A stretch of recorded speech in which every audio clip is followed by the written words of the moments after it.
Simulan na natin ang ating updates tungkol dito sa Philippine Cup Finals between San Miguel Beermen and the TNT Tropang 5G.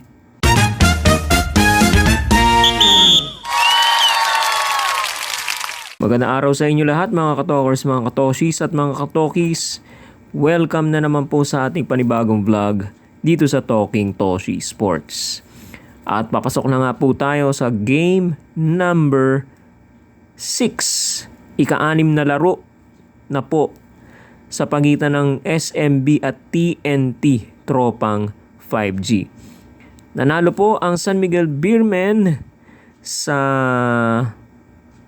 huling laro, Tingnan nga natin yung final score. Ayan po ang final score, 96-82. SMB leads the series 3-2 at isa na lamang pong panalo at sila na naman ang tatanghaling champions ng Philippine Cup. Alright, at sino best player natin dyan? Ang best player po natin dito, walang iba kundi itong si Rodman Brodial. Number 91, 17 points, 15 rebounds, 6 out of 8 from the field. Wow, what a stellar performance by Rodney Brodial. Minsan-minsanan lang yan mga kabayan. So, nadaan sa sipag, Okay? So, ayan mga kabayan. Game number 6, February 1, 7:30 p.m. Gaganapin po yan sa SM Mall of Asia Arena. Ika-6 na pagtatagpo ni Coach Leo Austria at Coach Chot Reyes. At balikan lang natin yung dalawang numero lang, dalawang departments lang, dalawang stats lang ang aking napansin dito sa game number 5, ang hindi nagawa ng TNT, sa laro sa ikalimang laro, sa 5th game number 5. Hindi nila na ungusan ang San Miguel Beermen sa takbuhan. Okay? Maaring hindi sila nakatakbo. Unang-una, hindi sila nakatakbo dahil sa depensa. Pangalawa, nakatakbo man, mintis naman ang mga tira. Yan ang masakit na dalawang senaryo para dito sa TNT Tropang 5G. Okay? Although, nakakascore sila inside, Kaya lang kulang. Okay, mamaya balikan natin yung inside points, Ang tinutukoy ko po is yung fast break points. Wala silang fast break points. Tinutukoy ko po TNT. Ang number comparison po ay 11 po para sa San Miguel Beermen, 0 para dito sa TNT Tropang 5G. Na kontrang-kontra sa laro ng TNT. Ang TNT gustong tumakbo, They will kill you.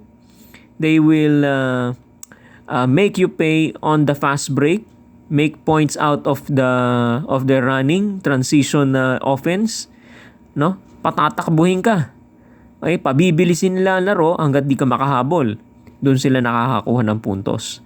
Nung game 5, dahil sa depensa ng San Miguel, hindi sila nakatakbo or tumakbo man, nakatakbo man, naka-fast break man, hindi sila nakascore. Okay? Ayan. So, Coach Chot Reyes should make the unnecessary adjustments at kayang-kaya naman sigurong i-adjust yan ng TNT Tropang 5G pagdating sa Game 6. So, expect na makabalik sila using their quickness, yung kanilang bilis sa paglalaro. Okay? Babantayan natin yung numbers na yan, yung fast break points na yan. Okay? Nakakascore naman sila inside, kaya lang dominado pa rin ng San Miguel Beermen. I think, kung hindi ako nagkakamali sa stat, 46-22.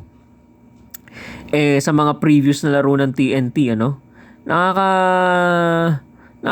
it's either tabla o medyo nakakaungos sila sa San Miguel. Pero that time, 22 points lang ang inside points sila.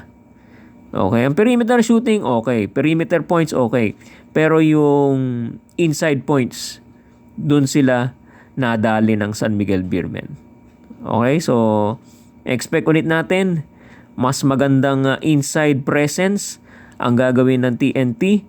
BGR, si Kelly Williams, Trainan Batak, okay? Jordan Heading, okay?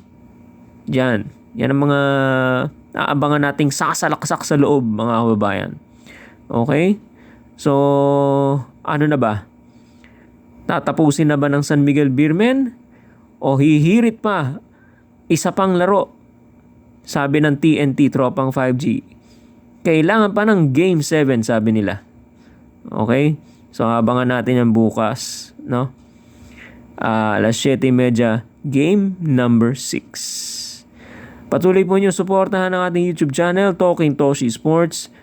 Huwag niyo po kalimutang mag-subscribe sa ating YouTube channel sa mga bagong pasok. Maraming salamat po sa inyong pagtutok, panonood, at pagsuporta sa ating mga ginagawang video vlogs tungkol sa sports. Maraming salamat po at magandang araw po sa inyo lahat.